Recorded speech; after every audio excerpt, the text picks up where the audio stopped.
pero con el calor del Señor. Amén. Dice la palabra de Dios, dice el salmista, dice: me alegré cuando me dijeron, vayamos a la casa del Señor. Nosotros, los hijos del Señor, nos alegramos de estar en la casa de Dios, porque somos hijos del Señor y somos hijos de la casa. Y la palabra del Señor dice: los llevaré a mi monte santo de Jerusalén y los llenaré de alegría, los recrearé en mi casa de oración, aceptaré sus ofrendas, dice el Señor, porque mi casa será llamada casa de oración para todas las naciones. Casa de oración, donde está la presencia del Señor. Y nosotros, como pueblo redimido por el Señor, podemos levantar nuestra oración al Señor, nuestro clamor al Señor. Claro que lo hacemos también durante el camino, durante todo el día, en nuestra casa, en nuestro hogar, en el trabajo, en la facultad. Pero cuando nos juntamos, nos reunimos en la casa del Señor, nos reunimos con todo el pueblo. Y ahí está la perfecta Trinidad, enviando sus dones y manifestando los dones del Espíritu Santo hacia su pueblo. Así que vamos a dar un fuerte aplauso al Espíritu Santo de Dios, a la perfecta Trinidad. Fuerte, fuerte, con todos sus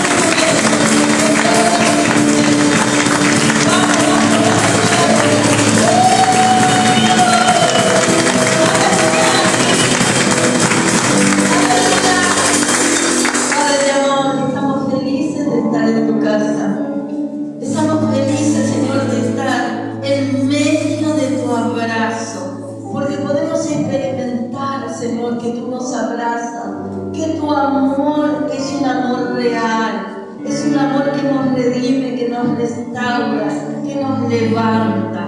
¿Dónde vamos a estar mejor, Señor? Sino en tus brazos, en tu divina presencia. Así que recibe, Señor, recibe toda nuestra adoración. Recibe, Señor, nuestro gozo, nuestra alegría, nuestra gratitud por ser nuestro papá tan amoroso y tan especial. En el nombre que sobre todo otro nombre, en el nombre poderoso de Cristo Jesús, el pueblo de Dios dice amén y amén y amén.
Padre, que tu palabra sea de edificación y aceptar, Señor, las cosas que tenemos que cambiar, Señor, y que sean de restauración para nuestra vida, Padre. Gracias, Señor. Amén.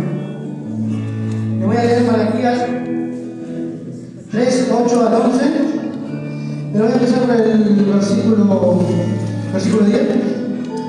Traed todos los diezmos al alfolí y haya alimento en mi casa. Y probadme ahora en esto, dice Jehová de los ejércitos. Si no, os abriré la ventana de los cielos y derramaré sobre vosotros bendiciones hasta que sobreabunde. Amén. Sigue la palabra, ¿no? Ahora le voy a leer 2 versículos anteriores. Mismo capítulo. Robará el hombre a Dios, pues vosotros me habéis robado. Y dijiste, ¿en qué te hemos robado? En vuestros diezmos y ofrendas. Malditos sois con maldición, porque vosotros la nación toda me habéis robado. Amén. Es increíble estas dos formas distintas del Señor expresarse. Y muchas veces nosotros somos de aceptar esa parte bonita del texto, esa parte que habla de bendición, de donde las cosas malas se van a ir, de restauración, pero a veces dejamos y no le damos tanto interés a esas que nos confrontan. Recordemos que él estaba hablando a través de Malaquías, le hablaba al pueblo de Israel y le decía lo que Israel estaba haciendo mal. Y muchas veces el Señor nos confronta con su palabra, con algún hermano, con un líder que capaz nos quiere dar un consejo, con la pastora. Y es ahí cuando nosotros tenemos, primero que es de Dios, alguien que da un consejo, no viene de mal destino. Y muchas veces nosotros, lamentablemente, siempre estamos a la defensiva, siempre estamos a la contestación. Y a veces es algo que sirve para restaurar, sirve para enderezar el camino, sirve para muchísimas cosas. Y muchas veces la palabra del Señor nos confronta, nos genera un poco de malestar porque no nos gusta. No, es raro que a alguien le gusta, che, esto estás haciendo mal, fíjate a ver cómo puedes solucionarlo. Es raro que cause buen ánimo, ¿no? Pero el Señor trabaja así en nuestras vidas. Y es su palabra, le voy a leer Mateo 5, 17, 18. Porque de cierto os digo que hasta que pasen los cielos y la tierra, ni una jota ni una tilde pasará de la ley, y hasta que todo se haya cumplido. La NBI dice, te aseguro que mientras exista el cielo y la tierra, ni una letra ni una tilde de la ley desaparecerán hasta que todo se haya cumplido. Esto quiere decir que todo lo que está acá tenemos que hacerlo. Va a haber algunas que lo vamos a hacer con toda la gratitud, y va a haber otras que lamentablemente somos así. Muchas veces la corrección, ya lo vuelvo a repetir, no se acepta con esos fundamentos que el Señor quiere obrar en nuestra vida. Pero me acuerdo, yo hace rato que estaba en la iglesia, un año con él, y me acuerdo que habíamos descargado un camión de arena y como 20 bolsas de cemento y cal. Y llegué a mi casa contento, cansado y contento. Y hablaba con el Señor y le decía, gracias Señor, porque no sé mucho, pero me estás usando, no entiendo muchas cosas, pero lo estoy haciendo. Yo estaba contento y llegó un pensamiento, sí, pero no está en mis manos. Y así el Señor muchas veces, y encima, acompañada de la confrontación, viene la verdad. Yo estaba hablando con verdad. Sí, yo estaba haciendo muchas cosas para Dios, pero no estaba diezmando, no estaba ofrendando. Acá Él le habla al pueblo de Israel con verdad. No es que Él está hablando algo. No, Él habla a través de Malaquías con la verdad. El pueblo de Israel estaba haciendo lo que quería. Pero cuando el Señor más está haciendo en nuestras vidas, va a venir esa confrontación. Va a venir esa palabra de Dios que capaz que no hace ruido, que capaz que genera alguna desazón, no nos gusta, capaz. Diferentes factores que pueden surgir en nosotros. Pero cuando es de Dios, hermano, créanme que después de esto, después de aceptar la confrontación y solucionarlo, vienen cosas buenas. En este texto, él después, si quiere continuarlo, él sigue hablando de las bendiciones, pero primero hay un reto. Primero hay un reto y una corrección, que eso muchas veces no es de agrado. Pero él habla después de una bendición hermosa, de muchas cosas para el pueblo de Israel. Pero si no se solucionaba, no se podía generar esa bendición hacia nosotros. Hoy tenemos ofrenda por templo, el diezmo y la ofrenda común. Eso también es distinto. Puede ser que genere confrontación.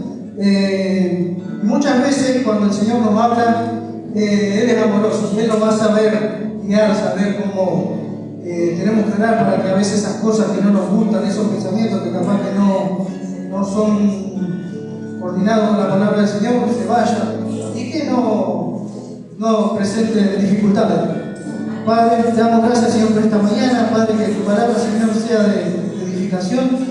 Vuelvo a repetirlo, Señor, gracias por cada uno de tus hermanos, Señor, que ha hecho un esfuerzo, Señor, por esta mañana fría. Gracias por cada uno de ellos, Señor. Te queremos pedir, Señor, por las ofrendas, por los diezmos, Padre, usted multiplíquela, Señor, y bendice a estos hermanos, Padre. Gracias, Señor. Amén.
Tuvimos una cena hermosa, un culto de gloria, hermoso.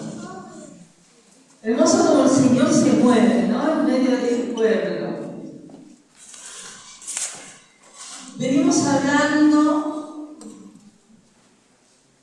de aquellas personas que fueron muy usadas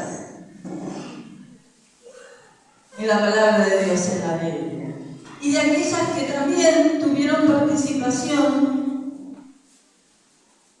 y lo hicieron hacemos bien las cosas, pero de todas ellas podemos aprender algo. Estuvimos hablando de Judas, el que traicionó al Señor, estuvimos hablando de Felipe, estuvimos hablando de Santiago y de otros más. Y hoy vamos a hablar de Saulo de Tarso. Saulo de Tarso, que luego de convertido, el Señor lo usó para escribir la mayor parte del Nuevo Testamento. 14 cartas escribió Pablo, antes llamado Saulo. El apóstol Pablo fue una de las personas que le dieron mayor forma a la historia del cristianismo. Antes de convertirse a Cristo, fue un fiel perseguidor de Cristo, un fiel perseguidor de los cristianos, con un celo religioso y un odio tan fuerte, tan frenético, que aún cuando aprobaba no solo la prisión de los cristianos, sino también su muerte, él pensaba que estaba haciendo la voluntad de Dios, porque él era religioso y él pensaba que este nuevo movimiento de la fe cristiana, el nuevo movimiento que estaba viendo, perjudicaba a la religión judía. Entonces, lo que él hacía, lo hacía con la mejor intención. Con la mejor intención. Luego de la muerte de Esteban, se hizo una gran persecución, una persecución muy fuerte, la gran dispersión. Y dice en el libro de los Hechos, capítulo 7, versículo 59 al 8:1, dice de Esteban, el primer mártir, dice: mientras lo apedreaban, Esteban oraba. Señor Jesús, decía, recibe mi espíritu. Luego cayó de rodillas y gritó: Señor, no les tomes en cuenta este pecado. Cuando hubo dicho esto, murió. Y Saulo estaba allí, dice. Saulo estaba allí aprobando la muerte de Esteban, aprobando la muerte de este joven. Luego de la muerte de Esteban, de alguna manera este hecho, un hecho lamentable, obligó a la iglesia primitiva a obedecer el mandato de Jesús, de llevar el evangelio a todo el mundo. Y aquí comienza la gran dispersión, donde la iglesia primitiva, los hijos del Señor, estos primeros cristianos, empezaron a huir por la gran persecución. Entonces, empezaron a vivir en los desiertos, empezaron a ir por las aldeas, y a medida que ellos iban habitando en esos lugares, algunos en cuevas, porque tenían también que dejar sus propiedades que el gobierno les confiscaba, ellos ya no podían volver, no tenían sus propiedades y el gobierno inclusive se las robaba, se las quitaba. Ellos iban predicando el evangelio. Ellos hablaban de un amor poderoso, de un amor que le cambió la vida. Dice el Evangelio de Mateo, dice: Jesús acercó entonces a ellos y les dijo: se me ha dado toda autoridad en el cielo y en la tierra. Por tanto, vayan y hagan discípulos de todas las naciones, bautizándolos en el nombre del Padre y del Hijo y del Espíritu Santo, enseñándoles, es decir, hagan discipulado, enseñándoles a obedecer todo lo que les he mandado a ustedes, dice Jesús. Y les aseguro que estaré con ustedes siempre, hasta el fin del mundo, hasta el fin de tus días, de mis días. Pero luego pasó algo extraordinario. Tiempo después, a Pablo le cambió la vida un encuentro personal que tuvo con el Jesús resucitado.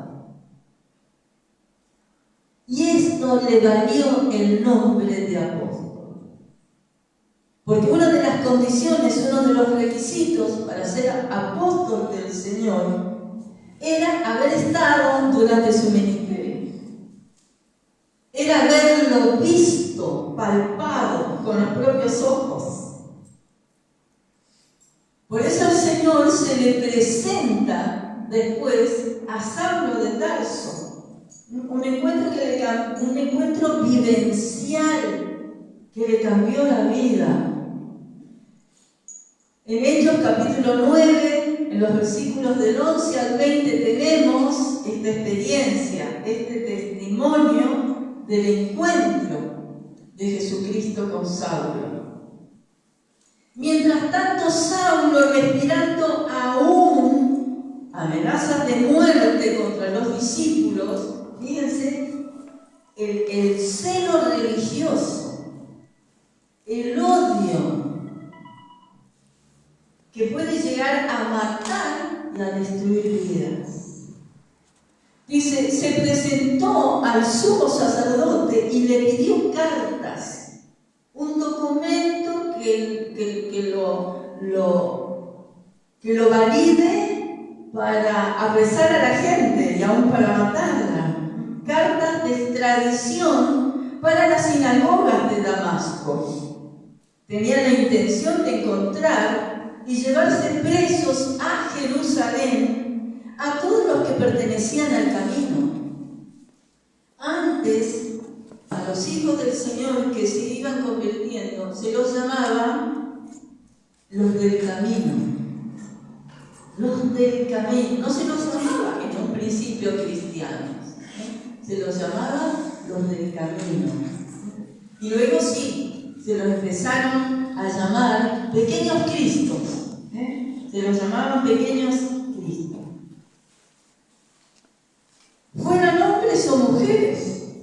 En el viaje sucedió que al acercarse a Damasco, a la ciudad de Damasco, una luz del cielo relampagueó de repente a su alrededor. Y él cayó al suelo y oyó una voz que le decía: Saulo, Saulo, ¿por qué me persigues? ¿Quién eres, Señor?, preguntó. Yo soy Jesús, a quien tú persigues, le contestó la voz. Levántate y entra en la ciudad, que allí se te dirá lo que tienes que hacer. Qué bueno es cuando el Señor nos redirecciona. Qué bueno es cuando el Señor nos habla, nos da palabra y nos da una dirección. Levántate y entra en la ciudad, que allí se te dirá lo que tienes que hacer. Los hombres que viajaban con Saulo se detuvieron atónitos. Ellos estaban perplejos porque oían la voz, pero no veían a nadie. Ellos escucharon la voz del resucitado, pero no vieron a nadie.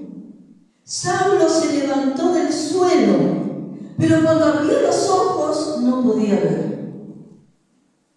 Así que lo tomaron de la mano y lo llevaron a Damasco. Fue una luz que lo ensegueció. Le quitó la visión natural. Y aquí hay un mensaje para la iglesia. No podemos ver la obra de Dios con los ojos naturales. Tenemos que pedir al Señor, Señor, abre mis ojos para poder entender y para poder ver con claridad lo que estás haciendo. Saulo de Tarso, él tenía la buena intención, por eso llevaba prisioneros a los cristianos, porque decía, no, esto no hace bien al judaísmo. Estuvo ciego 3 días, sin comer ni beber nada. Había en Damasco un discípulo llamado Ananías, y aquí entra a jugar Ananías, un hombre de Dios, un hombre de oración, Ananías, a quien el Señor llamó en una visión. Ananías, aquí estoy, Señor. Anda, ve a la casa de Judas, un tal Judas, en la calle llamada derecha, y pregunta por un tal Saulo de Tarso. Está orando y ha visto en una visión a un hombre llamado Ananías, que entra a la casa y pone las manos sobre él para que recobre la vista. ¡Qué maravilloso! Esta escena. Por un lado estaba Ananías orando y recibe visión del Señor, recibe una palabra, una dirección del Señor.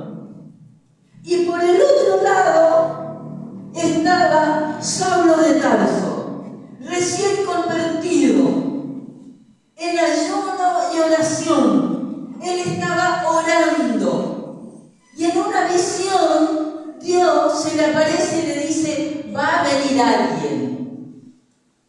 Va a venir un hombre que se llama Ananías y que te va a imponer manos y vas a recibir la vista. ¡Wow! ¡Qué glorioso!, ¿no?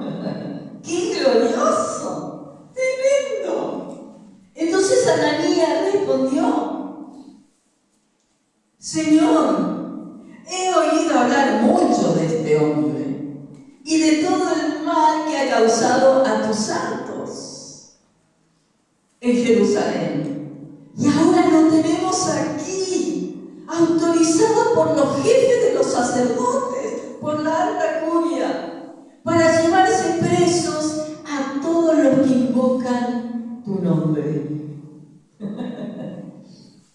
Ananías, Señor, ¿estás seguro? Señor, mirá lo que me estás pidiendo. Me estás pidiendo que me meta en la boca del lobo. Que vaya a un lugar para orar por alguien que es un asesino, que está persiguiendo a mis otros hermanos en la fe. ¿Estás seguro, Señor? Mira, Señor, no solamente pasó en Jerusalén, ahora lo tenemos acá y me pedís a mí que vaya y hable con él. ¿Y qué le respondió el Señor? Ve, insistió el Señor, porque ese hombre es mi instrumento escogido para dar a conocer mi nombre, tanto a las naciones y a sus reyes, como al pueblo de Israel. Yo le mostraré cuánto tendrá que padecer por mi nombre. ¡Wow! ¡Qué explicación! ¡Qué explicación! Muchas veces el Señor nos va a traer luz sobre algo que nosotros le estamos preguntando. Pero a veces lo que Él nos explica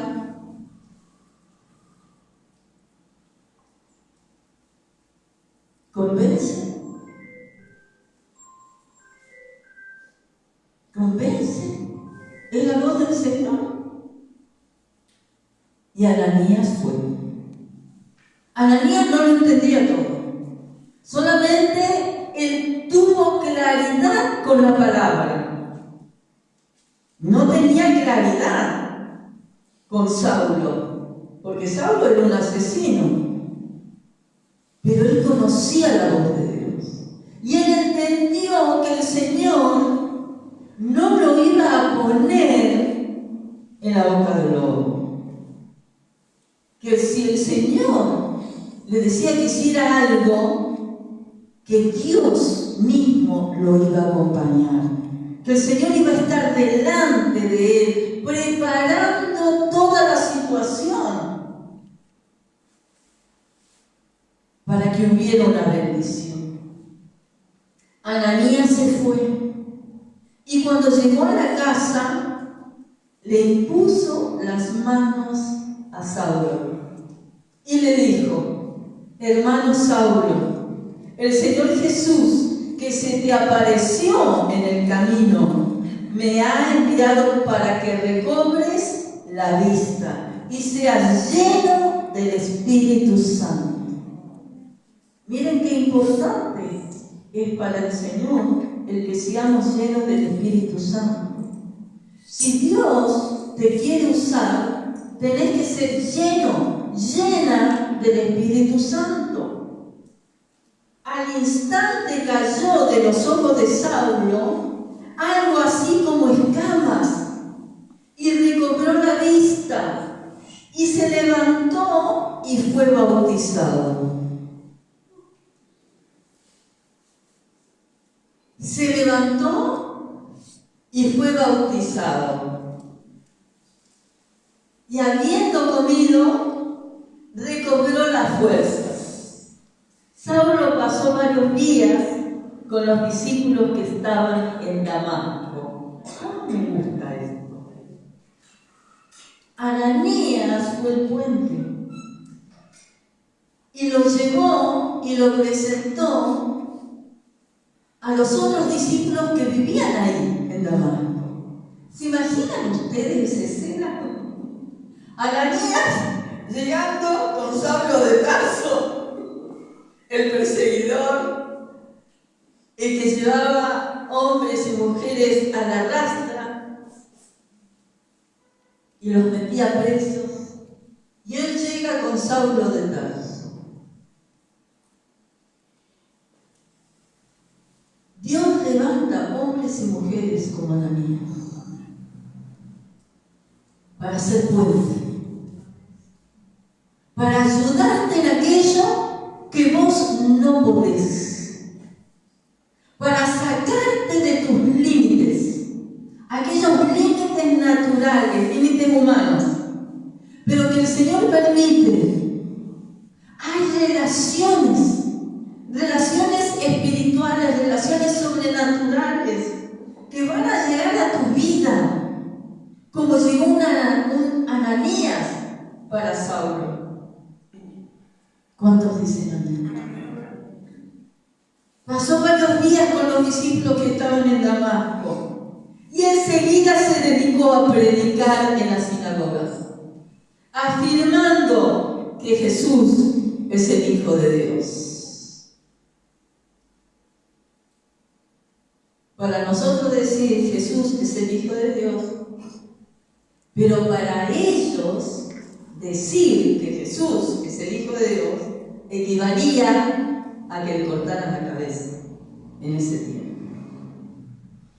Saulo de Tarso era muy religioso, era fariseo de fariseos, de varias generaciones. Había recibido entrenamiento bajo el rabino Gamaliel.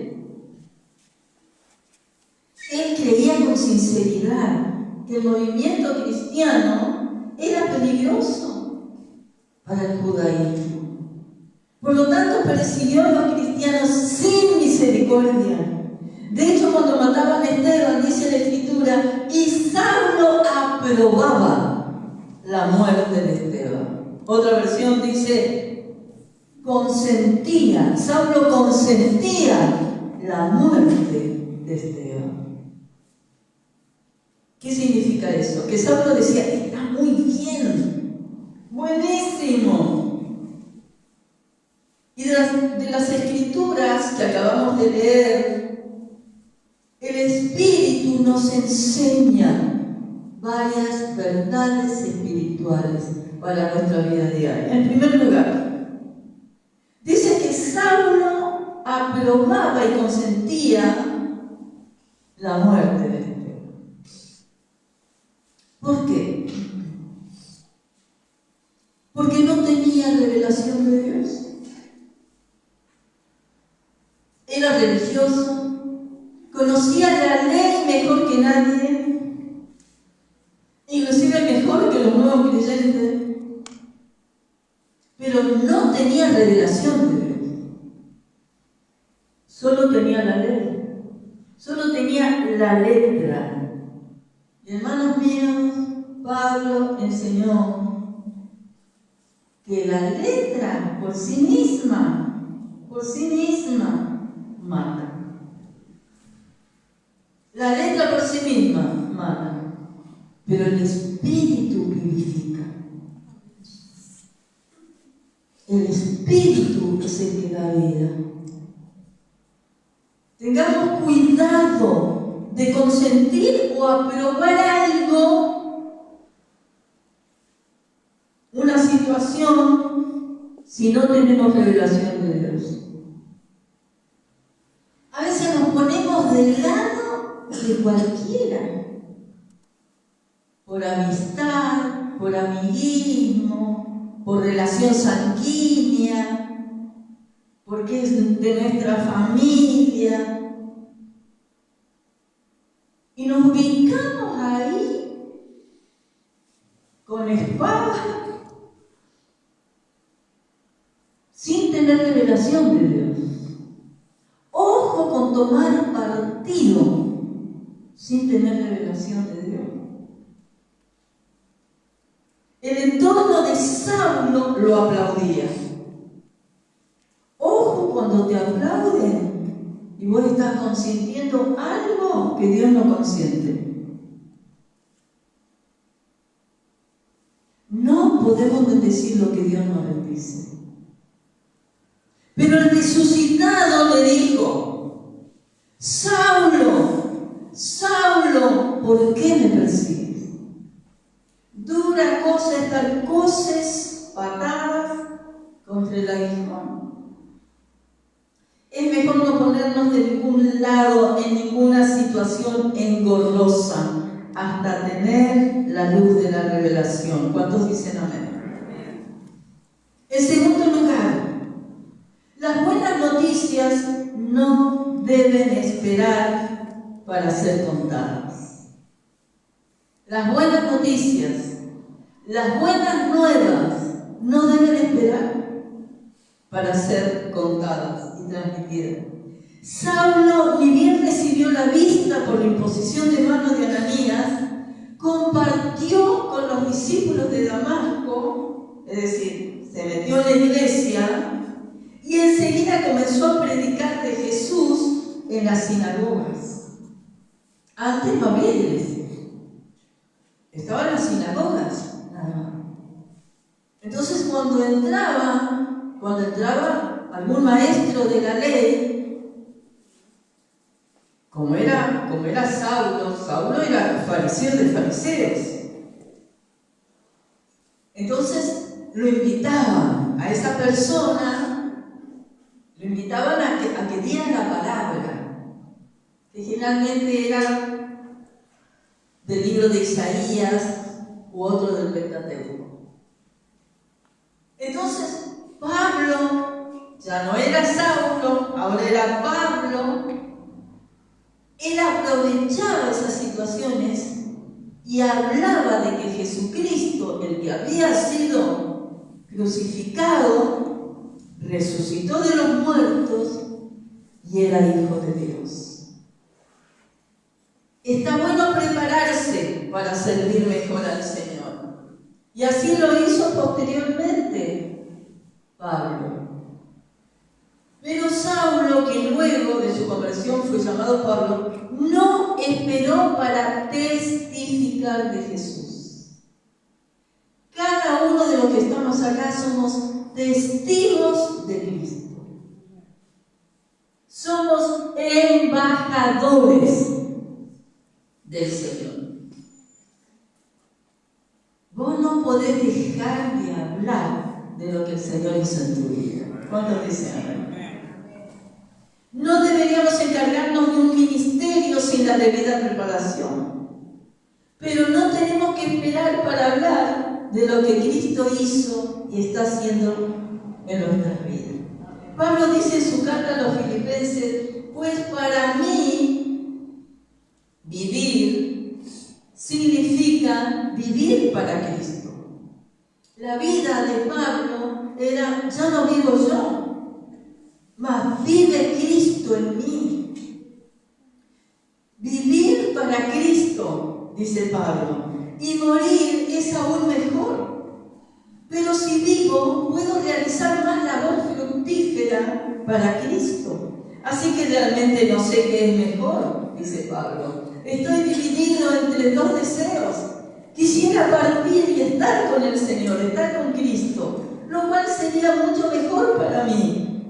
Pero por el bien de ustedes, de la iglesia, de los discípulos, es mejor que siga viviendo.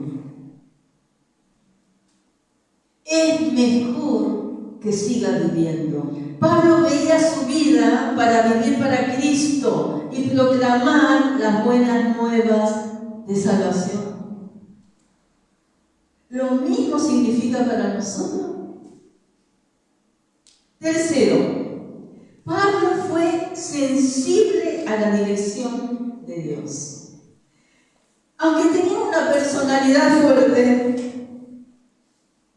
Pablo era un hombre intenso, diríamos, en el tiempo de hoy.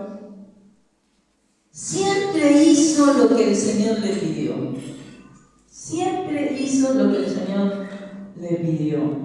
El domingo que viene quiero hablar de Bernabé y de una situación difícil que hubo con Juan Marcos y Pablo. Y quiero hablar acerca de esto, pero el domingo siguiente. Pero aquí hacemos la plataforma, ¿no?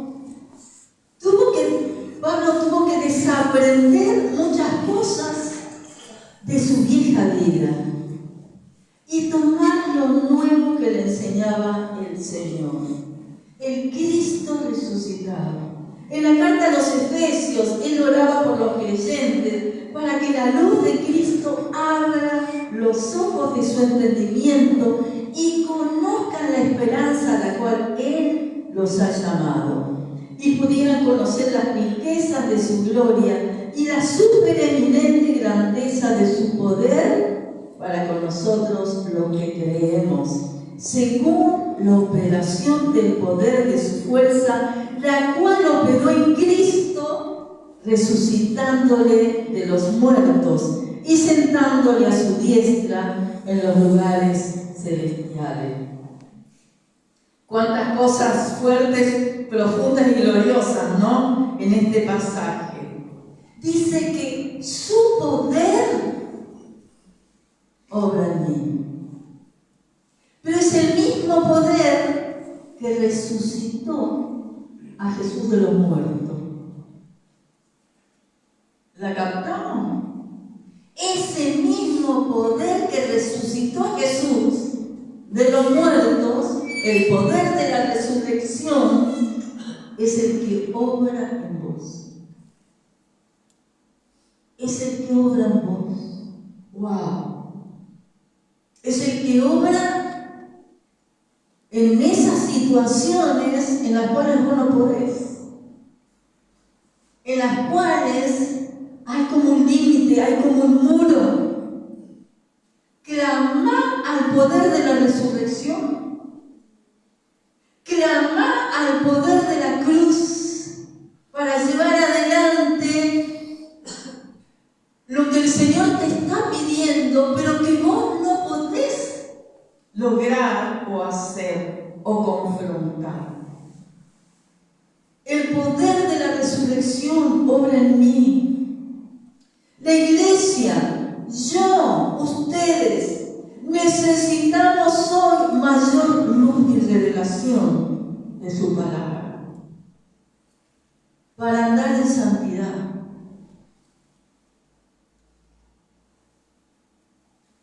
Otra vez lo digo, para andar en santidad. Pero pastora, eso no se puede.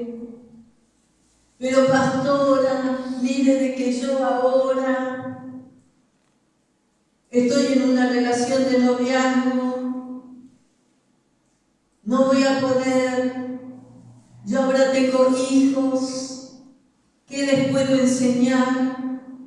Hermanos,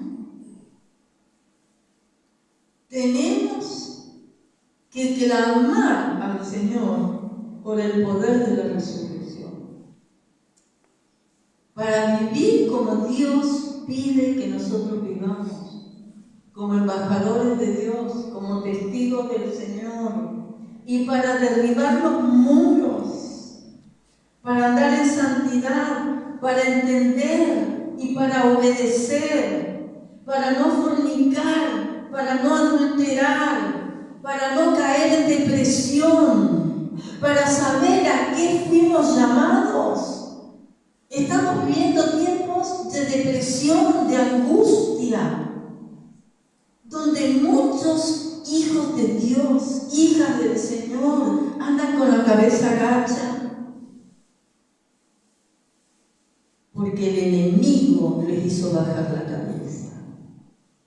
Levantá tu cabeza en el nombre del Señor y empezar a vivir, empezar a hacer aquellas cosas que el Señor te pide hacer. ¿Cuántas excusas que pone la iglesia?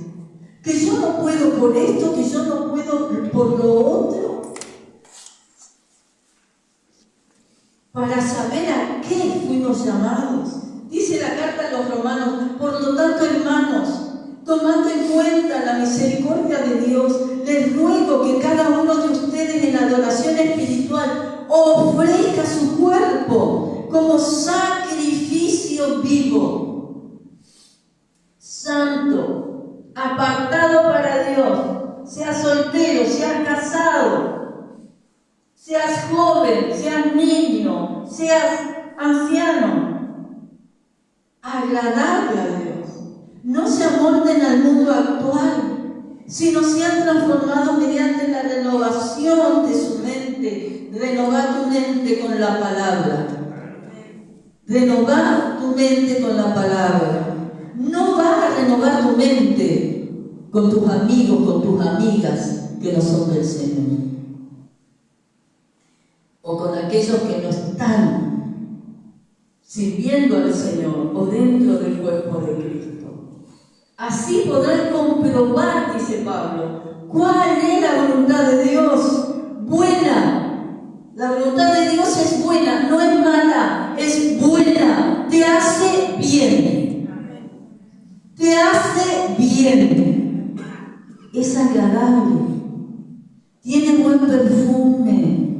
No es agua tan cara. Tiene buen perfume, agradable y perfecta. Perfecta. Cuarto, por último, Jesucristo triunfó sobre los principados y potestades.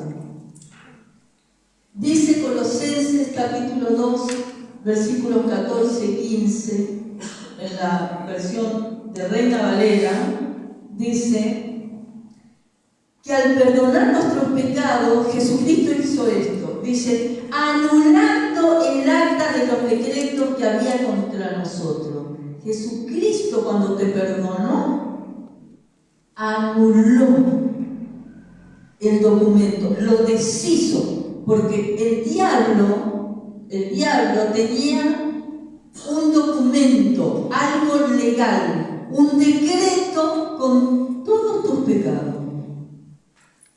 Y el diablo te decía: sos mío, porque pecaste, sos mío, me perteneces. Entonces, cuando Jesús fue a la cruz y ocupó tu lugar, Él pagó el precio de lo que vos debías hacer ahí en la cruz. Vos y yo sí merecíamos estar en la cruz, porque éramos pecadores, pero Cristo era el Cordero sin mancha, era santo, y Él ocupó tu lugar y mi lugar. Por eso Él dice que anuló ese decreto que había contra nosotros, que nos era contraria, quitándola del medio y clavándola en la cruz, tal como fue clavado Jesucristo.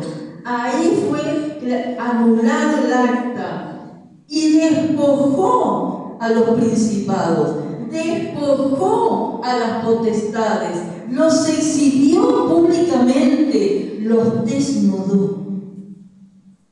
Los exhibió públicamente, triunfando sobre ellos en la cruz.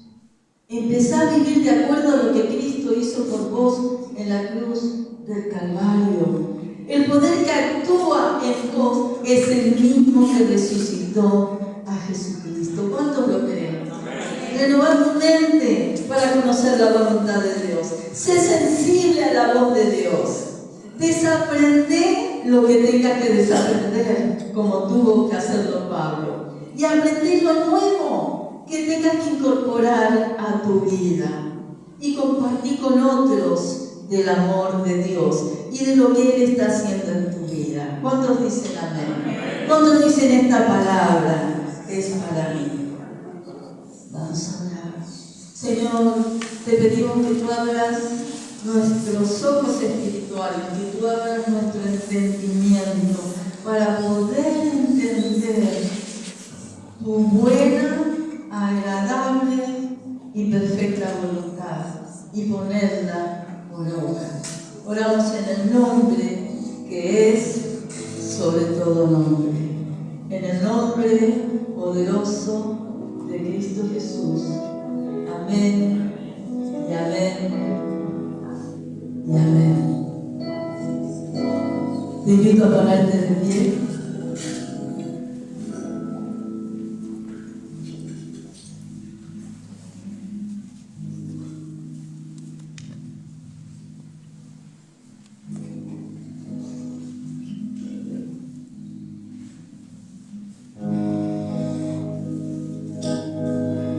Cierra tus ojos,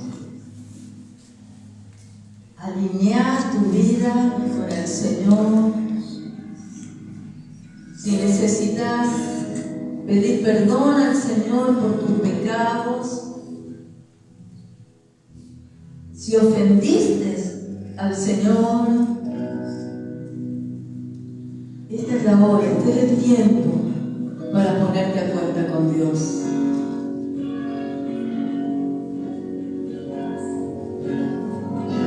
Señor, aplicamos tu sangre, nos arrepentimos si hemos ofendido, Señor, tu presencia, si hemos ofendido a nuestro prójimo. Límpianos, nos arrepentimos en el nombre poderoso de Cristo Jesús y declaramos que no hay condenación para los que están en Cristo Jesús. Amén y amén. Me gusta el pasaje de aquellos dos discípulos que iban camino a Emaús.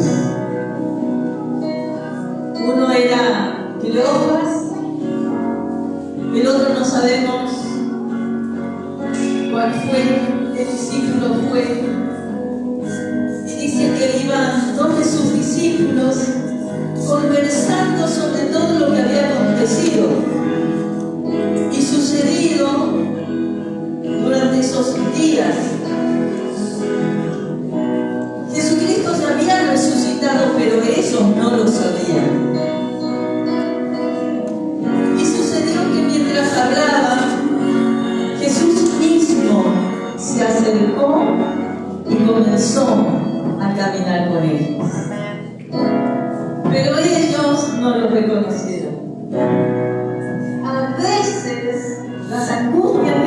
nuestra vida, las pruebas por las cuales tenemos que pasar, nos enceguecen o nos nublan la visión espiritual y no podemos ver al Señor cerca nuestro.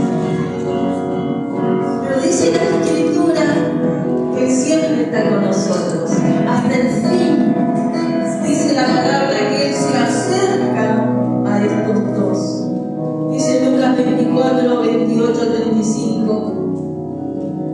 Al acercarse al pueblo a donde se dirigían, a Emaús, que quedaba aproximadamente unos kilómetros, Jesús hizo como que iba más lejos.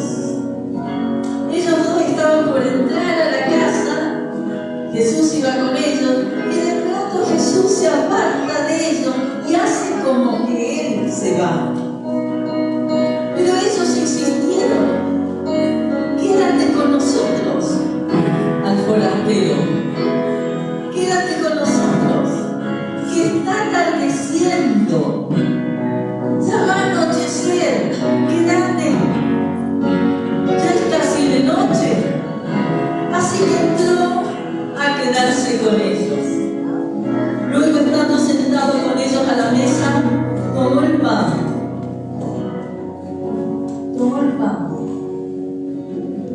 y empezó a partir el pan y a darle el pan a ellos.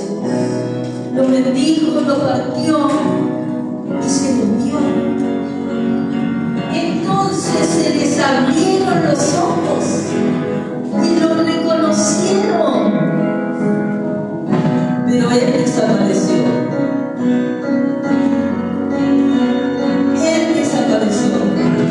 De la misma manera en que Él se acercó a ellos.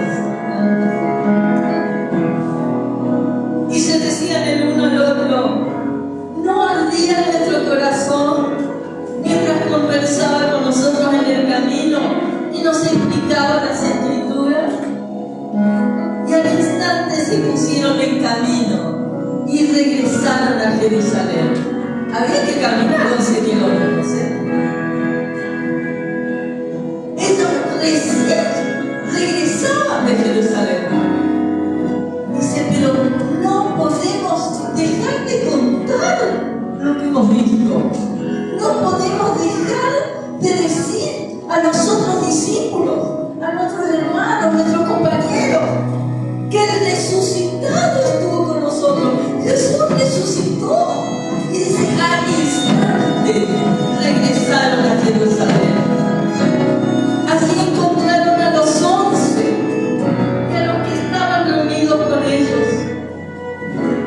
Es cierto, decían, el Señor ha resucitado y se le ha aparecido a Simón.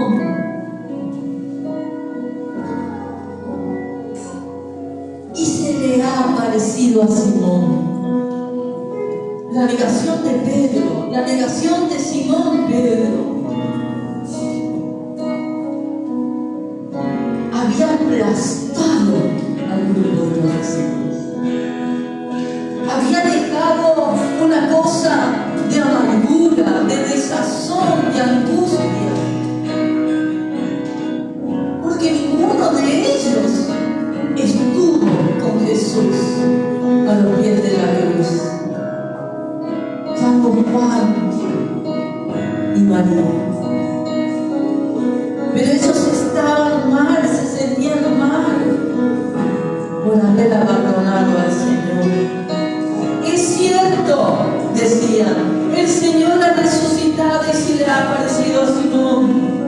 Los dos, por su parte, contaron lo que les había sucedido en el camino y cómo habían reconocido a Jesús cuando partió el pan. Todavía estaban ellos hablando acerca de esto cuando Jesús mismo se puso en medio de ellos y les dijo: paz a ustedes. Los 11 estaban reunidos. Los 11 estaban juntos. Y de pronto Jesús se le aparece.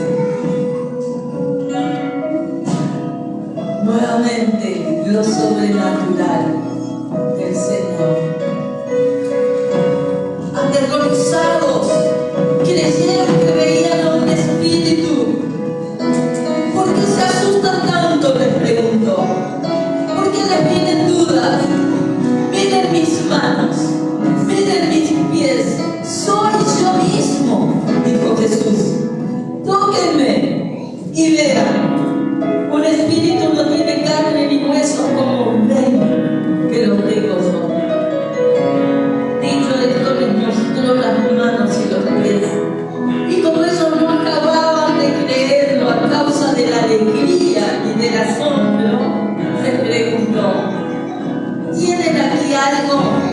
de comer? ¿Tienen algo para darme de comer?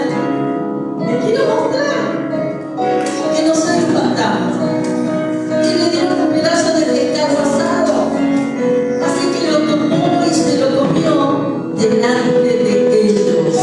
Luego les dijo, cuando todavía estaba yo con ustedes, les decía que tenía que cumplirse todo lo que está escrito acerca de mí en la ley de Moisés, en los profetas y en los salmos.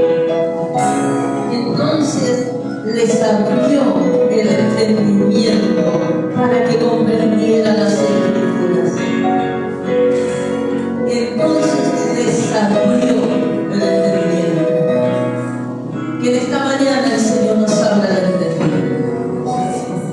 En esta mañana, al comer el pan, al tomar el vino, permití que el Señor te abra el entendimiento.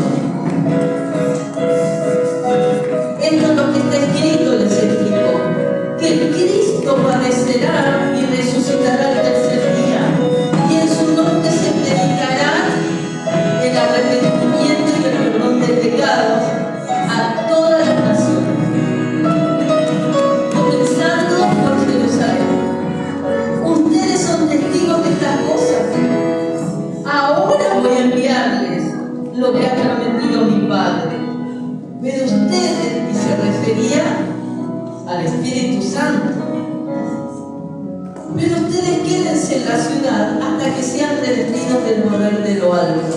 Después los llevó Jesús hasta Betania, y allí alzó las manos y los bendijo. Y sucedió que mientras los bendecía, se alejó de ellos y fue llevado al cielo.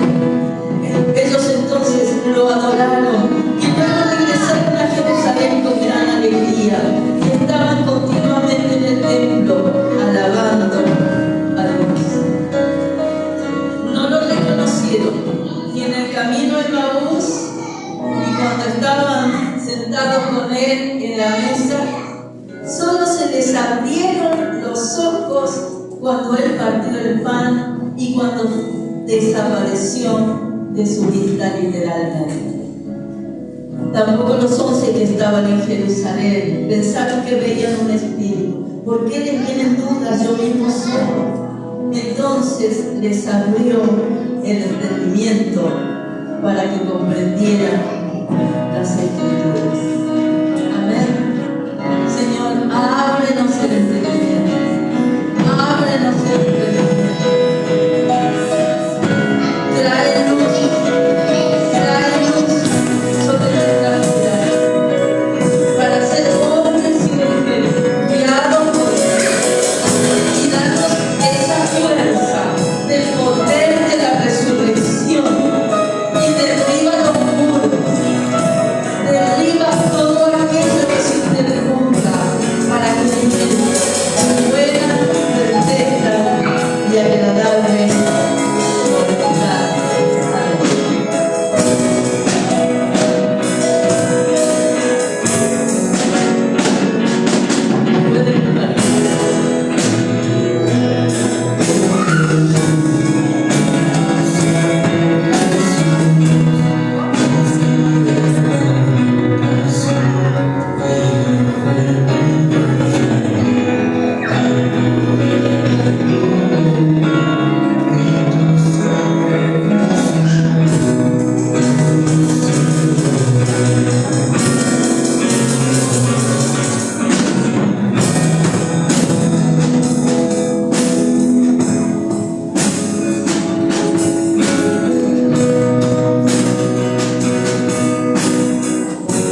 tomando la copa del repartidor, así hagamos también nosotros.